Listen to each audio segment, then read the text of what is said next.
출애굽기 13장 17절부터 22절 말씀으로 인생의 광야길에서 길을 만드시는 하나님, 인생의 광야길에서 길을 만드시는 하나님이라는 제목으로 말씀 증거하겠습니다. 그리스도인들이 알아야 할 가장 중요한 것 중에 하나는 하나님의 인도하심을 받는 것입니다. 이 세상을 살아갈 때 반드시 우리의 삶에는 하나님의 인도하심이 필요합니다. 만약 우리의 삶에서 하나님의 인도하심이 없다면 그것은 그리스도인의 삶, 믿음인의 삶이라고 말할 수 없을 것입니다. 그런데 문제는 하나님의 인도하심은 어떻게 알 수 있을까요? 그리고 지금 우리 성도들의 삶에 하나님을 인도하심을 경험하고 있느냐가 중요한 것입니다. 하나님의 인도하심을 이해하는 것은 너무나 어렵습니다. 어떨 때는 하나님의 인도하심이 생각이 들 때도 있고, 어떨 때는 하나님의 인도하심이 아닌가 하는 생각이 들 때도 너무나 많습니다. 그러나 중요한 것은 하나님의 인도하심은 우리의 입장이 아니라 하나님의 입장, 하나님의 관점, 하나님의 생각, 하나님의 행동으로 보아야 한다는 것입니다. 빌리 그레함 목사님과 함께 사역하는 가운데 한 분인 한국인 아가씨가 한 분 있었습니다. 키먹스라는 메인 아가씨였습니다.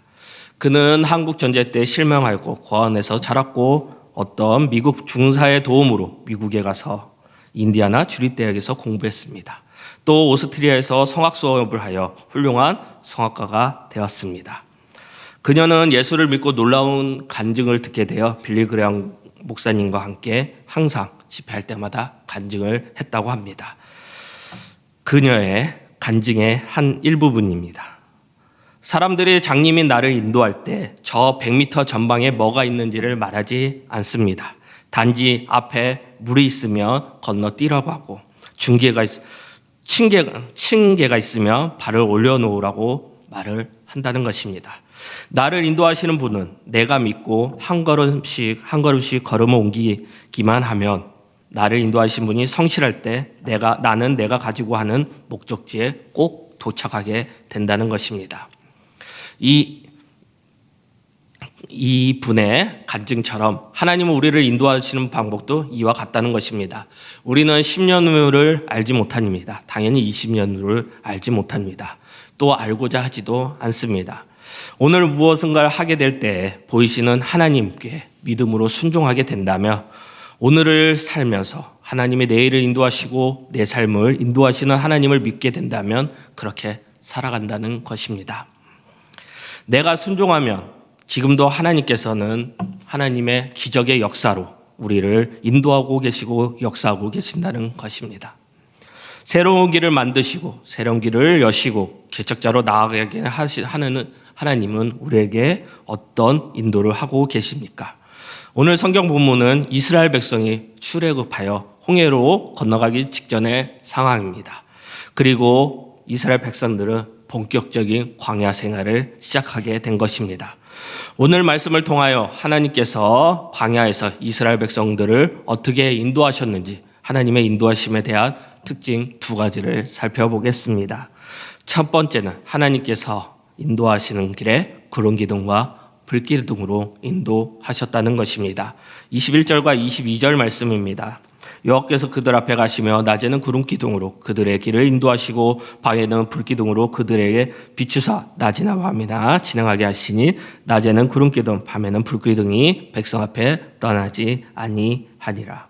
이스라엘 백성이 출애굽한 이후에 본격적인 광야 생활을 할 때 하나님께서는 구름 기둥과 불 기둥으로 이 도구들을 사용하셔서 어떠한 상황에서도 내가 이스라엘 백성들을 보호하겠다고 말씀하고 계시는 것입니다. 그래서 이스라엘 백성들은 긴 출애굽의 여정의 핵심을 한마디로 말한다면 하나님의 인도하심이었습니다. 그 하나님의 인도하심이 구름 기둥과 불 기둥으로 나타나게 된 것입니다. 우리 성도님들은 구름 기둥과 불 기둥의 의미가 무엇인지 아십니까? 제가 설교를 준비하면서 명확하게 정리된 것이 있어서 소개하고자 합니다. 이것을 이해하고 믿음으로 받아들인다면 올 한 해도 하나님께서 길을 만드신 하나님을 잘 따라갈 수 있을 것입니다.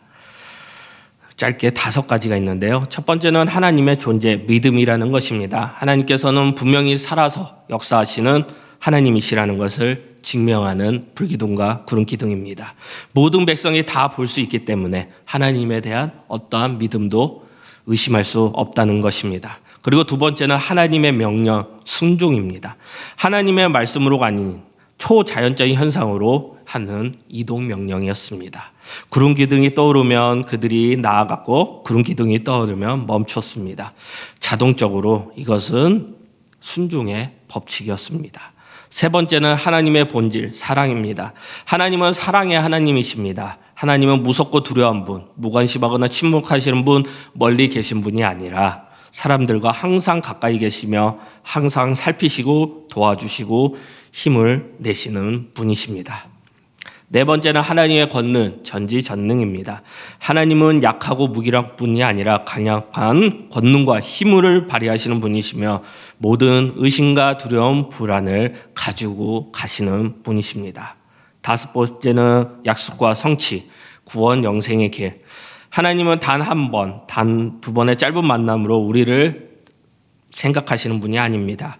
우리 모든 인생의 무거운 짐, 질병, 고난, 핍박들을 다 짊어지시고 제 사방에서 벗어나 약속의 땅까지 도착할 때까지 전적으로 책임져 주시는 분이시라는 것입니다. 광야를 벗어나 약속의 땅에 들어갈 때까지 하나님은 한 사람도 포기하지 않으셨습니다. 바로 인생의 광야길에서 길을 만드시는 이 분이 우리와 함께하는 분이시며 이 신실하신 하나님이 참 좋으신 하나님이라는 것입니다. 다섯 가지 의미를 말씀드렸습니다. 이 의미에 따라 신앙생활 하시면 승리할 수밖에 없다는 것입니다. 존재하시는 하나님을 절대적으로 믿는 믿음, 하나님의 말씀에 즉각적으로 반응하는 순종, 가까이에서 따뜻함을 느낄 수 있는 하나님의 사랑, 연약함과 무기력을 일깨워 주시는 하나님의 권능, 내 모든 시험과 무거운 인생의 길을 거뜬히 짊어주시는 구원과 영생으로 이끌어주시는 하나님. 이 다섯 가지 의미가 불기둥과 구름 기둥의 의미라는 것입니다. 이 하나님의 인도하심을 받는다면 우리가 나아가는 길, 모든 핍박과 고난과 어려움 속에서 넉넉히 이기는 삶을 살 수 있다는 것입니다. 처음 가는 길은 불안하고 두려움에 가득한 길입니다. 홍해 바닷길로 대열을 지어 묵묵히 따라가던 이스라엘 백성처럼 우리의 모든 삶에서 인생의 광야길에서 길을 만드시는 하나님이 만드시는 길을 우리의 마음도 흐트러짐 없이 이스라엘 백성처럼 천천히 나아가야 할 것입니다. 불확실한 미래의 광야, 우리의 부족한 육체의 부족함과 연약함으로 인한 광야, 우리 자녀 교육과 그리고 가정의 문제와 많은 재정들의 문제들의 광야, 이런 모든 광야가 우리 앞에 펼쳐진다 할지라도 우리는 혼자가 아니라는 사실을 기억하시기 바랍니다. 우리 눈앞에는 하나님이 주시는 구름 기둥과 불 기둥이 뚜렷하고 명확하게 함께한다는 것을 기억하시기 바랍니다. 하나님이 한 분이면 두려울 것이 무엇이겠습니까? 하나님 한 분이면 충분합니다. 하나님이 함께 하시면 무엇이든지 할 수 있습니다. 인생의 광야길에서 길을 만드시는 하나님이 지금 나와 함께 하시고 우리들의 가족과 함께 하시고 우리들의 교회와 함께 하신다는 것입니다. 다윗이 쓴 시편 중에 특별히 23편은 중요한 상징적 의미를 담고 있는데 다윗이 이렇게 고백합니다. 23편 1절과 2절 말씀입니다. 여호와는 나의 목자시니 내게 부족함이 없으리로다. 그가 나를 푸른 풀밭에 누이시며 실만한 물가로 인도하시도다. 우리의 신앙생활은 하나님의 인도하심을 받는 것입니다. 나는 모태의 신앙인데 하나님의 인도하심이 뭔지 아직 경험해 본 적이 없다 한다면 그것은 절대로 그리스도인으로서 모태 신앙으로서 정상적인 것은 아닙니다. 하나님의 자녀는 반드시 하나님의 인도하심을 받는다는 것입니다. 제가 목회를 하거나 저희 부모님과 할머님 그리고 담임 목사님이 신방할 때마다 부르시는 찬양이 있습니다. 나의 갈 길 다가도록 예수 인도하시니. 모든 어려움과 두려움, 결핍 속에서 많은 분들이 저희 가족들과 어머니와 할머니 그리고 많은 우리 교회 어르신들이 하는 찬양 나의 갈 길 다가도록 예수 인도하시니. 우리의 모든 삶에는 하나님의 인도하심을 구하고 믿고 따른다는 것입니다. 이런 의미에서 우리는 하나님이 이스라엘 백성에게 보여주신 구름 기둥과 불 기둥이 하나님의 인도하심의 도구이고 축복이고 선물임을 기억하시기 바랍니다. 하나님께서는 이스라엘 백성들에게 낮에는 구름 기둥과 밤에는 불 기둥을 주셨습니다. 이스라엘 백성들이 지금 있는 곳이 어디입니까? 사망입니다.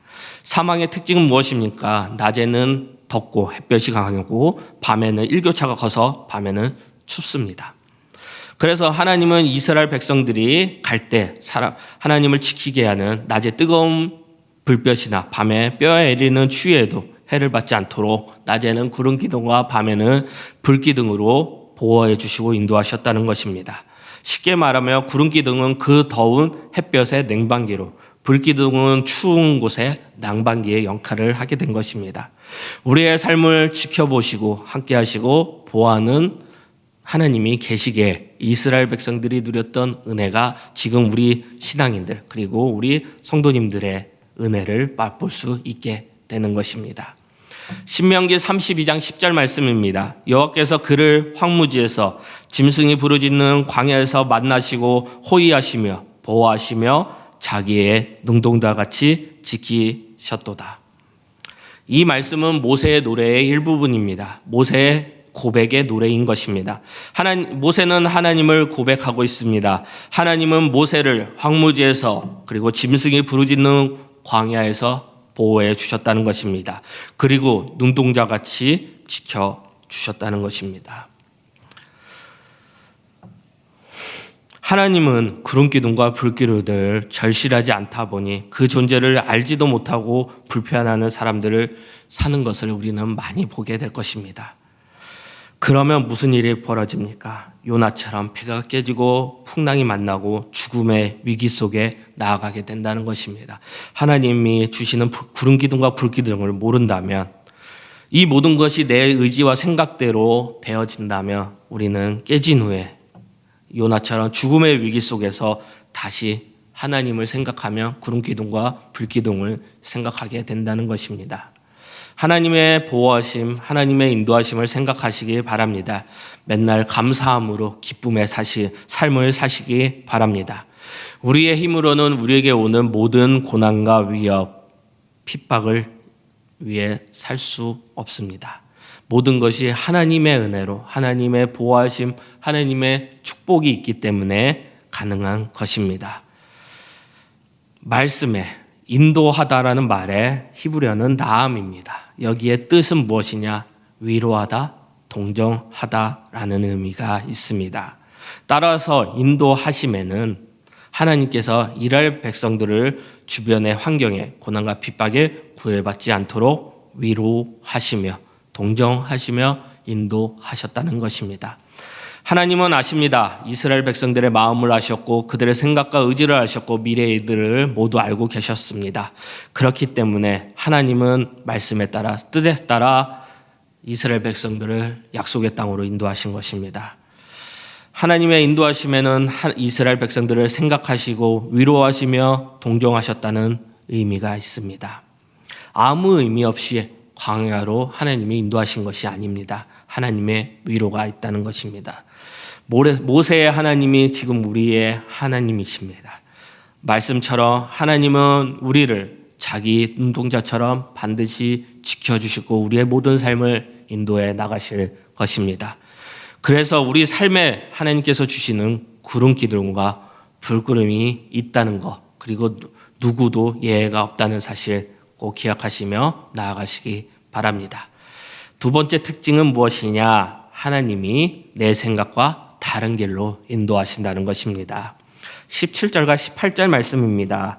바로가 백성을 보낸 후에 블레셋 사람의 땅의 길은 가까울지라도 하나님이 그들을 그들의 길로 인도하지 아니하셨으니 이는 하나님이 말씀하시기를 이 백성이 전쟁을 하게 되며 마음을 돌이켜 애굽으로 돌아갈까 하셨습니다.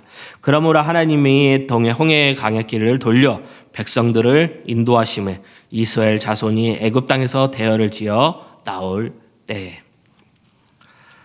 하나님이 그들을 그 길로 인도하지 아니하셨으니 하나님이 홍해의 광야길을 돌려 백성을 인도하심에 이스라엘 백성들은 애굽에서 나왔습니다.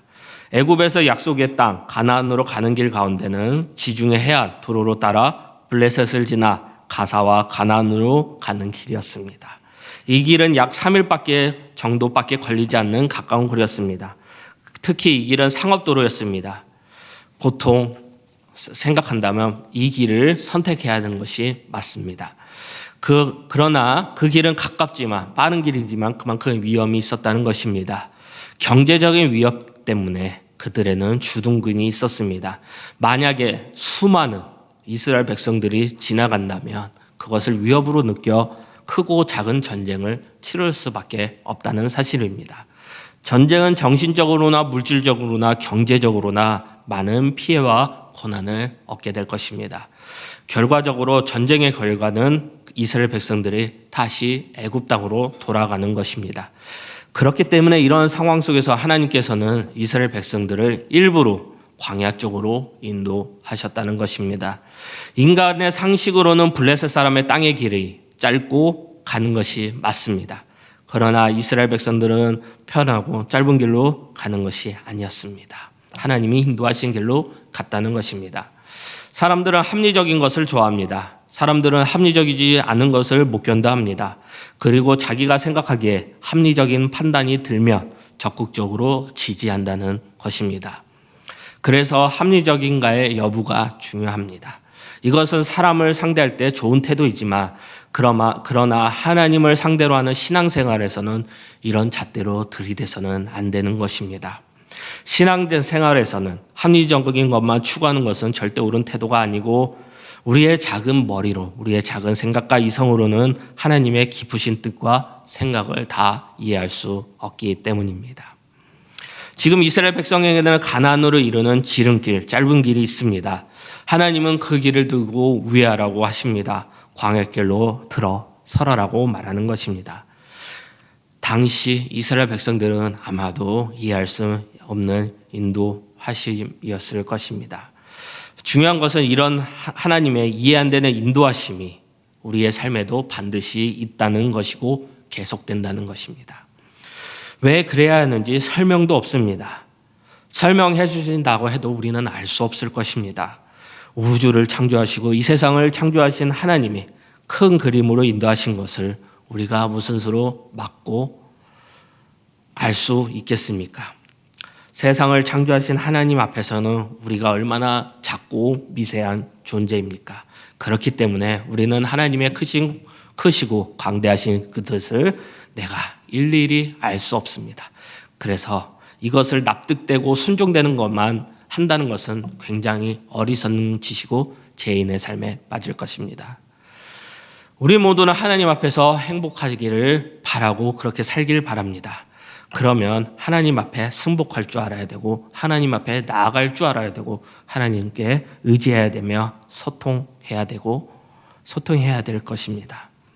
나는 이 길로 가야 된다고 생각한다면 만약에 하나님은 반대로 저 길로 가야 된다고 하시면 그 충돌로 인해 그 뜻하지 않는 싸움으로 인해 우리는 행복할 수 없으며 축복을 받을 수 없으며 은혜를 받을 수 없을 것입니다. 우리가 아무리 수명이 길다 하여도 영혼과 영혼을 만드시고 창조하신 하나님의 생각으로는 2, 3초도 안 될 것입니다. 영원하신 하나님의 시간에는 우리는 잠깐 들어갔다 빠지는 잠깐의 순간일 수도 있습니다. 그러니까 영원하신 하나님의 하시는 일은 우리가 이해할 수 없는 것이 당연한 것입니다. 이해가 안 되기 때문에 순종하는 것이 맞다는 것입니다. 하나님의 일하심은 우리가 알 수 없는 영혼 속에서 이루어진다는 것 기억하시기 바랍니다. 하나님 앞에 나아가시고 하나님의 생각에 우리의 생각을 마치고 하나님께 순종하는 삶이 승리의 삶이고 이기는 삶일 것입니다. 내 생각과 다른 길로 인도하심 하나님을 믿고 따라가시고 하나님의 일하심을 순종하시며 의지하시기 바랍니다. 이것을 잘 설명하는 성경 말씀이 있습니다. 그것은 무엇이냐? 성경에 보면 배로 번역하는 두 가지 히브리 단어가 나옵니다. 그 중에 하나는 오니야라는 히브리어고 또 하나는 테바라는 히브리어입니다. 정확하게 의미를 설명하자면 오니야라는 히브리어는 우리가 아는 배를 말하는 것이고 테바라는 히브리어는 상자를 뜻하는 것입니다. 배와 상자는 어떻게 다른가? 크기가 크면 배이고 크기가 작으면 상자입니까? 이 둘의 차이는 크지 않다는 것입니다. 배와 상자를 가르는 결정적인 기준은 자기 동력장치가 있느냐 없느냐의 차이입니다. 무슨 말이면 스스로 움직일 수 있는 동력과 방향을 조절할 수 있는 키가 있다면 그것은 배이고, 아무리 덩치가 커도 동력장치가 없고 키가 없으면 상자라는 뜻의 히브리어의 두 단어인 것입니다. 그래서 구약에서 배를 가리키는 히브리어 오니아가 있는 것은 요나서 1장 3절 말씀입니다. 그러나 요나가 여호와의 얼굴을 피하려고 일어나 다시스로 도망하려 하여 요바로 내려갔으니 마침 다시스로 가는 배를 만난지라 여호와의 얼굴을 피하여 그들과 함께 다시스를 가려고 뱃사를 주고 내 배에 올랐더라. 요나가 가고자 하는 목적지가 있었습니다. 그 목적지까지 가기 위해선 동력장치가 있는 배를 탔다는 것입니다. 그래서 뱃삭을 지불한 것, 그래서 이게 동력장치가 있는 오니아의, 히브리어 오니아의 배인 것입니다. 반면 상자를 뜻하는 테바라는 히브리어는 구약에서 딱 2번 나옵니다. 그 중에 하나는 모세의 어머니 요게벳이 만든 갈대 상자를 말하는 것입니다. 출애굽기 2장 3절 말씀, 더 숨길 수 없게 되매 그를 위하여 갈대 상자를 가져다가 역청과 나무진을 칠하고 아기를 거기에 담아 나일 강가 갈대 사이에 두고. 이 상자가 바로 히브리어 테바입니다. 동력장치가 없고 키가 없기 때문에 그냥 단순히 물에 그냥 띄우게 된다는 것입니다. 두 번째, 히브리어 테바가 구약에서 2번째 나오는데 창세기 7장 7절 말씀입니다. 노아는 아들들과 아내와 며느리들과 함께 홍수를 피하여 방주에 들어갔고, 이 방주가, 노아의 방주가 히브리어 테바, 단어 테바인 것입니다. 어마어마한 규모의 방주가 상자입니다. 좀 이해할 수 없고 놀랍지 않을 수가 없습니다. 하지만 그런 배의 모양이라도 동력장치가 없으면 그것은 히브리어의 그냥 상자라는 것입니다. 요게벳이 만든 갈대 상자나 노아가 만든 방주는 동력장치가 없고 키가 없습니다. 결론적으로 그 상자는 본인의 의지와 생각으로 나아갈 수 없고 갈 수 없다는 것입니다.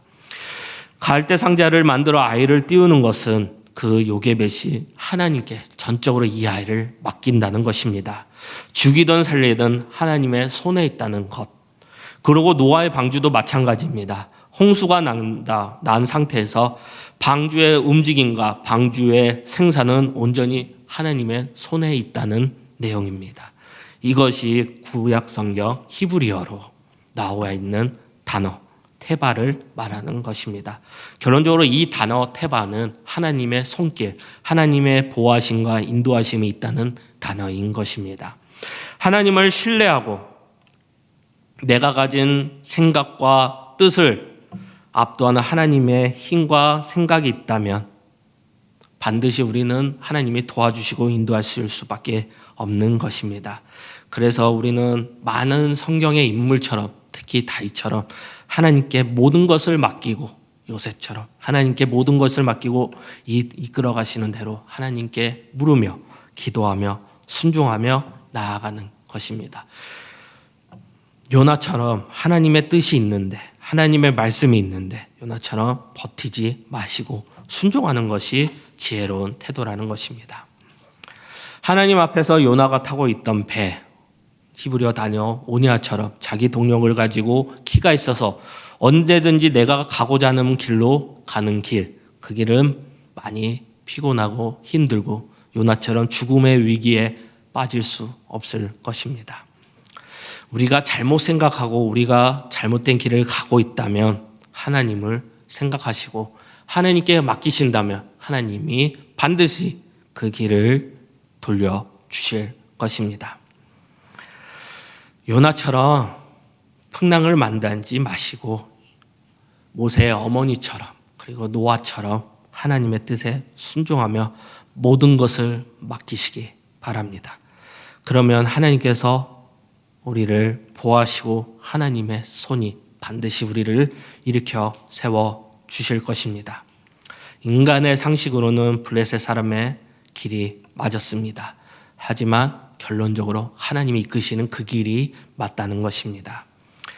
19절과 20절 말씀입니다. 모세가 요셉의 유고를 가졌으니 이는 요셉이 이스라엘 자손으로 단단히 맹세하게 하여 이르기를 하나님이 반드시 너희를 찾아오시리니 너희는 내 유고를 거기서 가지고 나가라 하였음이더라. 그들이 숫곳을 떠나서 광야 끝 에담에 장막을 치니 요셉이 남긴 말이 있습니다. 그것은 내 유고를 가나안 땅으로 갈 때에 같이 가지고 가라는 말씀입니다.